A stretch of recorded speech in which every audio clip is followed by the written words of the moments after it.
विद्यार्थियों, संस्कृत साहित्य का इतिहास में आज हम गीति काव्यों के अंतर्गत कवि जो भर्तृहरि हैं उनके व्यक्तित्व और कृतित्व के विषय में अध्ययन करेंगे कि संस्कृत साहित्य की परंपरा में भर्तृहरि का भी महत्वपूर्ण स्थान रहा है। भारतीय परंपरा के अनुसार भर्तृहरि जो है वो मालवा प्रदेश के निवासी थे और जाति के क्षत्रिय थे। इनका जन्म एक राज परिवार में हुआ था। गंधर्व सेन इनके पिता थे और उनकी 2 स्त्रियां थीं। एक से भर्तृहरि का जन्म और दूसरी मालव राजकुमारी जिससे कि विक्रमादित्य उत्पन्न हुए थे। विक्रमादित्य के ये बड़े भाई थे, इसलिए इन्होंने जब ये राजा बने तो राजा बनने के साथ ही जो विक्रमादित्य थे उन्होंने अपने भाई के राजा बनने पर उनके मंत्री बनकर उनका शासन चलाने में सहयोग दिया। कुछ दिन बाद मालवा की राजधानी धारा नगरी से बदलकर उज्जैन हो गई। राजसत्ता प्राप्त करके जो भर्तृहरि थे वो विषयोपभोगों के प्रति अत्यधिक आसक्त हो गए और उनका अधिकतर समय रनिवास में ही व्यतीत होने लगा। विक्रमादित्य द्वारा बार बार उनको समझाने पर भी उन पर उसका कोई प्रभाव नहीं पड़ा और ये जो है भर्तृहरि जो है वो विक्रमादित्य से रुष्ट भी हो गए और अपनी प्रेयसी के कहने पर भर्तृहरि ने उन्हें अपने राज्य से भी निर्वासित कर दिया। परिणाम स्वरूप राज्य में अव्यवस्था व शांति फैल गई कि जब किसी राज्य का राजा वो स्वयं ही विषयोपभोगों के प्रति आसक्त रहेगा, राज्य के प्रति ध्यान नहीं देगा, तो प्रजा में अव्यवस्था और शांति फैलना स्वाभाविक है। अब एक बार किसी ब्राह्मण ने भर्तृहरि को एक दिव्य फल जो है उपहार में दिया, जो कि आयुवर्धक था, कि उस फल को खाने पर जो है आयु की वृद्धि हो जाती है, आयु बढ़ जाती है। जो राजा भर्तृहरि थे उन्होंने स्वयं उस फल को न खाकर अपनी प्राण प्रिय जो उनकी रानी थी उसको दे दिया। रानी ने भी स्वयं उसका भक्षण नहीं करके अपने किसी गुप्त प्रेमी को वो फल दे दिया जिससे वो प्रेम करती थी, और उस प्रेमी ने भी उस दिव्य फल के महत्व को समझ करके वो जिससे प्रेम करता था उसकी जो प्रियतमा थी, जो कि एक वेश्या थी, गणिका थी, उसको वो दे दिया। और जो गणिका थी वो भी राजा भर्तृहरि के ऊपर अनुरक्त थी और उस वेश्या ने यह फल जो है सद्भावना से प्रेरित होकर के भर्तृहरि को, क्योंकि वो राजा थे इसलिए उनको जो है वो समर्पित कर दिया। जब वो फल घूम करके वापस भर्तृहरि तक पहुंचता है तो राजा को अत्यंत आश्चर्यचकित हो जाता है और उसका रहस्य ज्ञात करने का प्रयत्न करता है कि ये फल मुझ तक वापस कैसे आया। फिर जब उन्हें इसका रहस्य पता चलता है तो कहा कि मैं जिस प्रियतमा स्त्री का निरंतर चिंतन करता हूँ वह मुझसे विरक्त है और वह किसी दूसरे पुरुष को चाहती है। वह पुरुष भी किसी अन्य स्त्री के पर अनुरक्त है और मेरे लिए कोई दूसरी स्त्री ही प्रसन्न है और वो अनुरक्त है। यह कामदेव की कितनी बड़ी विडंबना है। इसलिए उस मेरी प्रियतमा स्त्री को अर्थात मेरी पत्नी को, उसके अभिलाषी पुरुष को, कामदेव को और इस स्त्री को जिसने कि मुझे फल ला करके दिया, मुझे धिक्कार है। और जब इस फल वाली घटना से जो भर्तृहरि हैं वो जो है अपनी उनकी रानी जो जिसका के नाम पिंगला था, तो सुंदरी रानी पिंगला के द्वारा विश्वासघात किए जाने के कारण वो संसार से विरक्त हो गए और राज्य सिंहासन का दायित्व अपने भाई, उनका जो छोटा भाई था विक्रमादित्य, उसको सौंप करके जो है वो राजभवन का परित्याग कर वैरागी बन गए।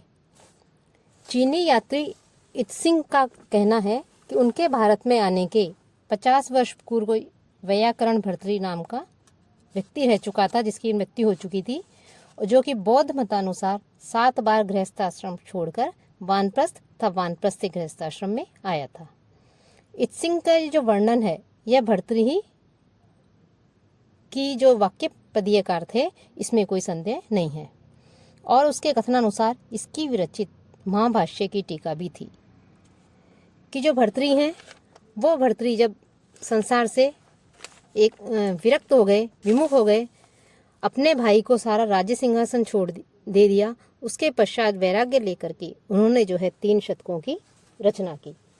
भर्तृहरि द्वारा विरचित 3 शतक माने जाते हैं, नीति शतक, श्रृंगार शतक और वैराग्य शतक।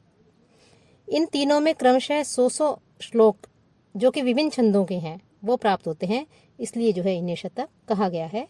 गीति काव्य परंपरा में इन तीनों का ही विशिष्ट स्थान है। सभी प्रकार के मनुष्यों के लिए, सभी उनकी जो अवस्थाएं हैं, उन सभी अवस्थाओं में ये तीनों ही शतक अत्यंत प्रेरणास्पद ग्रंथ माने जाते हैं। हम ये कह सकते हैं कि भर्तृहरि वस्तुतः जन कवि थे। उन्होंने संसार का अच्छी तरह से सब प्रकार से अनुभव किया था और उस अनुभव की परिणति ही हमें उनके तीनों ग्रंथों में दिखाई देती है। नीति शतक में मनुस्मृति और महाभारत की गंभीर नैतिकता कालिदास की सी प्रतिभा के साथ ही नीति शतक में प्रस्फुटित हुई है।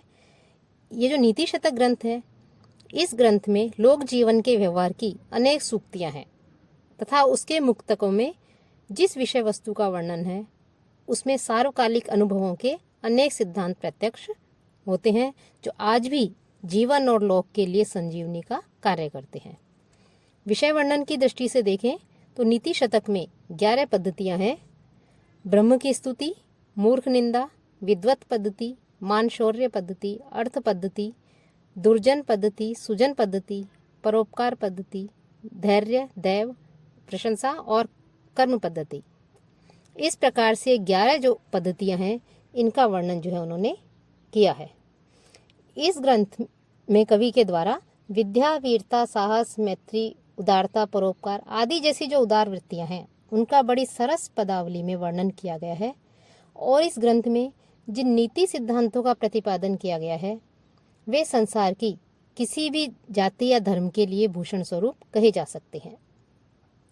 और नीति शतक के जो प्रसिद्ध पद हैं उनका प्रचार हम प्रायः समस्त भारतवर्ष में देख सकते हैं। इनका दूसरा जो ग्रंथ है वो है श्रृंगार शतक, किसमें रमणीक सौंदर्य की मोहकता तथा विभिन्न विलास विभ्रमों द्वारा पुरुष को आकृष्ट करने की जो विदग्ध कला है उसका परिचय भर्तृहरि ने इस श्रृंगार शतक में व्यक्त किया है। स्त्री किस प्रकार से विविध चेष्टाओं से पुरुष के हृदय को अपने रूप जाल में आवेष्टित कर लेती है, इसका जो है उस नारी आकर्षण का बड़ा ही मनोरम चित्रण उन्होंने किया है। इसका प्रत्येक श्लोक अपूर्व एवं प्रतिभाशाली है। तो श्रृंगार शतक में किस नारी आकर्षण का ही देख सकते हैं। मुख्य रूप से इसमें उन्होंने जो है इसमें वर्णन भर्तृहरि का जो श्रृंगार शतक है उसमें जैसा कि नाम से ही स्पष्ट है उसमें वर्णन किया गया है। इस काव्य में भर्तृहरि का उद्देश्य श्रृंगारिक चेष्टाओं का लुभाने वाला चित्रण नहीं है, वरन उसकी निस्सारता दिखाकर पाठक को वैराग्य की ओर उन्मुख करना है। कि जो श्रृंगार शतक का तात्पर्य यह नहीं है कि भर्तृहरि शतक की रचना करके व्यक्ति को जो है भोग विलास की ओर आसक्त करें, अपितु इस ग्रंथ को पढ़ करके पढ़ने वाले जो हैं वो लोग संसार की निस्सारता को जाने और जान करके जो है वैराग्य की ओर उन्मुख हो। और यही जो है उनका मुख्य उद्देश्य इस श्रृंगार शतक की रचना करने में भर्तृहरि का रहा होगा। तीसरा है वैराग्य शतक। वैराग्य शतक में के पद्यों में कवि ने आयु की जो क्षणभंगुरता है उसको दिखाते हुए वैराग्य का महत्व और उसकी जो आवश्यकता है उसको उन्होंने प्रकट किया है। कि संसार की निस्सारता बताकर वैराग्य की ओर प्रेरित करते हैं कवि व्यक्तियों को। कवि कहते हैं कि संसार एक विचित्र पहेली है, कहीं वीणा की सुमधुर तान सुनाई पड़ती है तो कहीं विलाप और हाहाकार का करुण स्वर, कहीं विद्वानों की सभा हो रही है तो कहीं सुरापान से उन्मत्त लोगों का कलह दिख पड़ता है, कहीं सुंदर रमणीय दृष्टिगोचर होती हैं तो कहीं कुष्ठ पीड़ित शरीरों के बहते हुए घाव। पता नहीं ये संसार अमृतमय है अथवा विषमय वरदान है अथवा अभिशाप। तो उनके ये जो उन्होंने कहा है उनके इन वचनों से स्पष्ट होता है कि वह किस प्रकार से जो है इस संसार जो है इस संसार को में आयु की क्षणभंगुरता को बताते हुए संसार के सारे सांसारिक सुख भोग से विमुख करते हुए वैराग्य के महत्व को उन्होंने और उसकी आवश्यकता को किस प्रकार से प्रकट किया है। वस्तुतः हम देखें तो ये तीनों ही शतक, नीति शतक, श्रृंगार शतक और वैराग्य शतक, ये तीनों ही शतक सुभाषित ग्रंथों की उज्ज्वल मणियां हैं। इसमें अनेक पद्य जो हैं वो आज भी हमें लोगों के मुख मुख से सुनाई पड़ते हैं। भर्तृहरि के अधिकांश पद्य शार्दूल विक्रीडितम छंद में है। साथ ही शिखरणी, अनुष्टुप, वसंतिलका, सर्गदरा आदि अनेक छंदों का भी इन्होंने प्रयोग किया है। इन शतकों का प्रसाद और इनका जो माधुर्य गुण है उसकी तुलना यदि हम करें तो वो कालिदास के जो ग्रंथों में कालिदास ने जिस प्रकार से प्रसाद का माधुर्य गुण का वर्णन किया है उससे किसी भी दृष्टि से जो है ये कम नहीं है।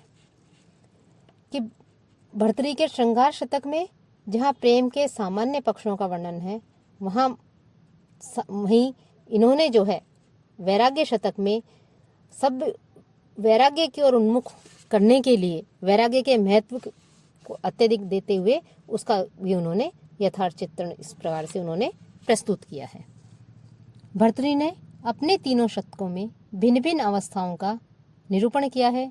नीति शतक में कवि ने लौकिक व्यवहार के ज्ञान का सूक्ष्म परिचय देते हुए बड़े ही मनोरम, सरल और विशद शब्दों में अनेक उपदेश दिए हैं कि अज्ञ है सुखम आराध्य है, सुख तरम आराध्यते विशेषज्ञ है, ज्ञान लव दुर्विघ्नम ब्रह्मा अपि नरम न रंजयति। कि अज्ञानी मनुष्य जो है उसको तो हम आसानी से प्रसन्न कर सकते हैं, विशेषज्ञ अर्थात जो निपुण है, पंडित है, उसको भी आसानी से प्रसन्न किया जा सकता है और भी आसानी से उसे समझाया जा सकता है। लेकिन जो थोड़े से ज्ञान के कारण, अल्प ज्ञान के कारण अभिमानी हो जाता है, ऐसे अभिमानी गर्वित मूढ़ जन को यदि ब्रह्मा भी आकर उसे कुछ समझाएं तो ब्रह्मा जी भी जो है उसको नहीं समझा सकते, उसे प्रसन्न नहीं कर सकते। साथ ही वो कहते हैं नीति शतक में ही, जयंती ते सुकृतिनो रस सिद्धा कवीश्वरा नास्ति येषाम यशः काय जरा मरणजम भयम। कि वे पुण्यवान श्रृंगार आदि रसों में सिद्ध कवीश्वर जो हैं वो विजयी होते हैं जिनके यश रूपी शरीर में जरा मरण का कोई भय नहीं रहता। श्रृंगार शतक संभवतः कवि के जीवन काल में जो यौवन काल आता है तो युवावस्था काल का या यौवन काल की रचना है। इसमें सारी काम की विभिन्न स्थितियों का, स्त्री के हाव भावों का, कटाक्षों का, इन सब का जो है उन्होंने इसमें श्रृंगार शतक में जो है उन्होंने वर्णन किया है। और वैराग्य शतक में नीति शतक के समान ही प्रसाद और माधुर्य तो नहीं है, लेकिन फिर भी जो है यह अत्यंत उत्कृष्ट ग्रंथ कहा जा सकता है। इसमें सांसारिक सुखों की अस्थिरता का सजीव और प्रभावोत्पादक चित्रण जो है यहाँ पर प्रस्तुत किया गया है। उनका कहना है जीवन जो है बड़ा अस्थिर है, इसमें हमेशा मृत्यु, वृद्धावस्था, अशांति आदि का भय रहता है। काल की शक्ति बड़ी विलक्षण है और यह काल इस लोक की चौपड़ में प्राणियों रूपी जो गोटियां होती हैं उनसे खेलता है। कवि इसमें आश्चर्य करता है कि मानव जीवन के प्रति प्रतिक्षण नाश, व्यग्रताओं का जन्म, जरा विपत्ति, मरण के भय से व्याकुल नहीं होता, बल्कि तो ऐसा लगता है कि मानो वह मोहमयी प्रमाद जो मदिरा है उसको पी करके उन्मत्त हो जाता है। तो हम ये कह सकते हैं कि उनके अनुसार वैराग्य शतक में जो उन्होंने वर्णन किया है तो उसमें उनका यही निष्कर्ष है कि वैराग्य ही सारयुक्त है, कि वह राजा और मुनि को एक स्तर पर रखकर मुनि को राजा से उत्तम बताते हैं कि वास्तविक आनंद गंगा के किनारे पार्वतीय प्रदेश में बैठकर ब्रह्मा के ध्यान में मग्न होने, उसमें विलीन हो जाने में है, न कि सांसारिक सुखों में और स्त्रियों की प्राप्ति आदि में नहीं है। भर्तृहरि की शैली बड़ी सरल, रोचक और विशद है। उसे माधुर्य और ओज है। वास्तव में तीनों शतक ही एक सिद्धस्थ कवि के हाथ में है, जिसे भाषा, छंद और भावों पर पूरा पूरा अधिकार है। इनके लगभग सभी पद्य स्वतंत्र काव्य हैं और प्रत्येक में एक सुंदर भाव का चित्रण किया है। कवि की शैली वैदर्भी रीति का अनुसरण करती है, जिसमें थोड़े से सरसमय शब्दों के द्वारा विशद भावों का चित्रण किया गया है। वस्तुतः इनकी शैली में तार्किकता है। भर्तृहरि में हम कह सकते हैं कि वो एक कला है जिससे वे अपने वक्तव्य को श्रेष्ठ या प्रभु विष्णु बना सकते हैं। उन्होंने केवल रस निष्पत्ति के लिए ही काव्य की रचना नहीं की, अपितु उस काव्य को जो पढ़ने वाले हैं, पाठकगण हैं, उनकी जीवन दिशा में भी एक श्रेष्ठ मोड़ जो उनके लिए उपयोगी है, जो उनके लिए कल्याण का मार्ग है, उस और दिशा में भी लाने के लिए उन्होंने काव्य रचना की है। वास्तव में इन शतकों के अनेक पद्य नाटक आदि ग्रंथों में भी मिलते हैं, जिसके कि हम अनेक नाटकों का जब अध्ययन करते हैं तो उसमें अनेक प्रकार के पद्य हमें दिखाई देते हैं। तो इस प्रकार से जो कवि भर्तृहरि हैं उनके जो तीनों शतक ही संस्कृत साहित्य में महत्वपूर्ण स्थान रखते हैं।